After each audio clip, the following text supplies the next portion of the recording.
எங்க வீட்டு ஃப்ரிட்ஜுக்குள்ள ஸ்டோர் பண்ணி வைக்கிறதுக்கு நான் புதுசா 2 ப்ராடக்ட் அமேசான்ல ஆர்டர் பண்ணி வாங்கியிருக்கேன்.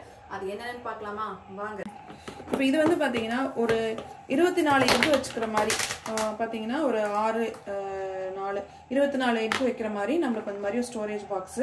ஸோ எனக்கு வந்து எங்க வீட்டுல வந்து நிறைய எக்லாம் நம்ம ஸ்டோர் பண்ணி வைப்போம்.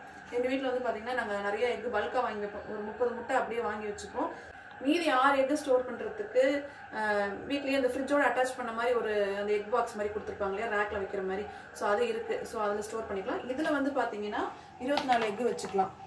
ஸோ இது வந்து பார்த்தீங்கன்னா நல்லா இதுவாக இருக்குது. நான் இப்போ வச்சு காட்டுறேன் எப்படி இருக்குன்னு மட்டும் பார்ப்போம். ஸோ மெட்டீரியல் வந்து பார்த்தீங்கன்னா பிளாஸ்டிக் மெட்டீரியல் தான். அந்த அளவுக்கு ஸ்ட்ராங்குன்னு பார்த்தீங்கன்னா நான் சொல்ல மாட்டேன், ரொம்ப ஸ்ட்ராங்குலாம் சொல்ல மாட்டேன். பட் ஒரு 2-3 தடவை கீழே போட்டால் கண்டிப்பாக உடஞ்சிரும். பட் ப்ரைஸ் வந்து பார்த்தீங்கன்னா நான் கொஞ்சம் ரேட் கம்மியாக தான் வாங்கினேன். என்னங்கிறது நான் கீழே டிஸ்கிரிப்ஷனில் டீட்டெயில்ஸ் கொடுக்குற ப்ரைஸ் டீட்டெயில்ஸ் பார்த்துக்கோங்க. பட் நம்ம வந்து ஸ்டோர் பண்ணுறதுக்கு இது ஓகே, ரீசனபிள் ரேட்டில் தான் வாங்கினேன். சரி கொஞ்ச நாளைக்கு வரட்டும், அதுக்கப்புறம் வந்து நம்ம மாற்றி வச்சுக்கலாம் அப்படிங்கிறது தான் பிளானு. ஸோ வாங்க. ஸோ இந்த இது வந்து பார்த்தீங்கன்னா கீழே அடியில் வந்து பார்த்தீங்கன்னா கொஞ்சம் நல்லா ஸ்ட்ராங்காகவே இருக்குது. பட் அந்த மூடி மட்டும் பார்த்தீங்கன்னா கொஞ்சம் லைட்டாக இருக்குது. இது மாதிரி கொஞ்சம் ஃப்ளெக்சிபிளாக இருக்கிற மாதிரி இருக்குது. பட் இது வந்து அந்த அளவுக்கு ஸ்ட்ராங்கு நான் சொல்ல மாட்டேன். பட் நம்ம ஸ்டோர் பண்ணிக்கலாம். ஓகே, இப்போ நம்ம இதை எக்கெல்லாம் அப்படியே அடுக்கி வச்சு பார்க்கலாம் எப்படி இருக்குன்ட்டு.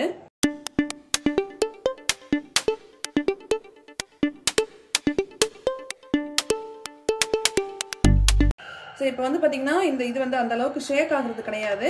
நம்ம அப்படியே தூக்கி உள்ளே வச்சிடலாம். ரொம்ப அப்படி மாதிரி அந்த லடக்கு புடக்குன்னு ஆடுற மாதிரிலாம் இருக்காது. ஸோ அப்படியே தூக்கி உள்ளே வச்சிடலாம் ஃப்ரிட்ஜுக்குள்ளே. ஸோ ரொம்ப நீட்டாக இருக்கும், ஆர்கனைஸ்டாக நீட்டாக நம்ம ஃப்ரிட்ஜுக்குள்ளே அப்படியே எடுத்து உள்ளே ஸ்டோர் பண்ணி வச்சுக்கலாம். ஸோ அதுக்காக தான் இதை நான் வாங்கினது. அடுத்த ப்ராடக்ட் என்னங்கிறத பார்த்துடலாம். அடுத்த ப்ராடக்ட் வந்து ஃப்ரிட்ஜில் ஸ்டோர் பண்ணி வைக்கிறதுக்காக எனக்கு வந்து பார்த்தீங்கன்னா அந்த கொத்தமல்லி, கருவேப்பிலை, அப்புறம் பச்சை மிளகா, இந்த 3 ஐட்டமும் வந்து ஒரு டைமும் தனித்தனியாக பாக்ஸில் வைக்கிறப்போ எனக்கு எடுக்கிறதுக்கு ஒன்றா எடுத்து நம்ம யூஸ் பண்ணுறதுக்கு ரொம்பவே கஷ்டமாக இருக்கும். ஸோ அதுக்கு வந்து பார்த்தீங்கன்னா இந்த மாதிரி பாக்ஸ் ஒன்று வாங்கிட்டோம் அப்படின்னா 3 ஒரே இடத்துல வச்சுக்கலாம். ஸோ நம்ம ஃப்ரிட்ஜுக்குள்ளே வைக்கும்போது பார்த்தீங்கன்னா இந்த மாதிரி ஹேண்டிலோட கொடுத்துருக்காங்க. ஸோ இது வந்து பார்த்தீங்கன்னா தனித்தனி இந்த மாதிரி கப் மாதிரி வரும். ஸோ இந்த மாதிரி 3 இருக்குது. ஸோ இதை அப்படியே நம்ம உள்ளே வச்சுட்டு ஸோ நம்ம எல்லாமே ஸ்டோர் பண்ணிவிட்டு நம்ம அப்படியே மூடி வச்சுக்கலாம். ஸோ ஃப்ரிட்ஜில் இருந்து உள்ளே வச்சு எடுக்கிறதுக்கும் இந்த மாதிரி ஒரு ஹேண்டில் கொடுத்துருக்காங்க. ஸோ நல்லாயிருக்கும். ப்ராடக்ட் வந்து பார்த்தீங்கன்னா ஓகே, அதோட ஸ்ட்ரென்த் வந்து பார்த்தீங்கன்னா ஓரளவுக்கு ஓகேவாக இருக்குது. ஸோ பிளாஸ்டிக் கூட பார்த்தீங்கன்னா ஓரளவுக்கு இந்த மாதிரி அமுத்துனா கொஞ்சம் ப்ரெஸ் பண்ணால் உள்ளே போகிற மாதிரி தான் இருக்குது. ஓகே, ஒரு நம்ம கொஞ்ச நாளைக்கு யூஸ் பண்ணுற வரைக்கும் யூஸ் பண்ணிக்கலாம். உடஞ்சிச்சுன்னா மறுபடியும் புதுசு கூட வாங்கிக்கலாம். இது கூட வந்து பார்த்தீங்கன்னா ரேட் ஓரளவுக்கு ரீசனபிள் ரேட்டில் தான் வாங்கினேன்.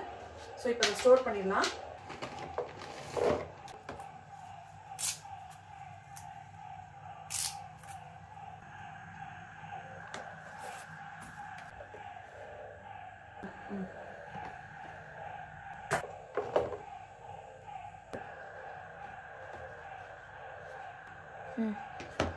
ஸோ ஸ்டோர் பண்ணி வச்சாச்சு. இதுதான் நம்ம வீட்டில் ஃப்ரிட்ஜில் ஸ்டோர் பண்ணி வைக்கிறதுக்காக வாங்கியிருக்கிற 2 ப்ராடக்ட். வீடியோ பிடிச்சிருந்தா லைக் போட்டுவிடுங்க, சேனலை சப்ஸ்கிரைப் பண்ணுங்கள். மறுபடியும் வேறு ஒரு வீடியோவில் பார்க்கலாம். பை.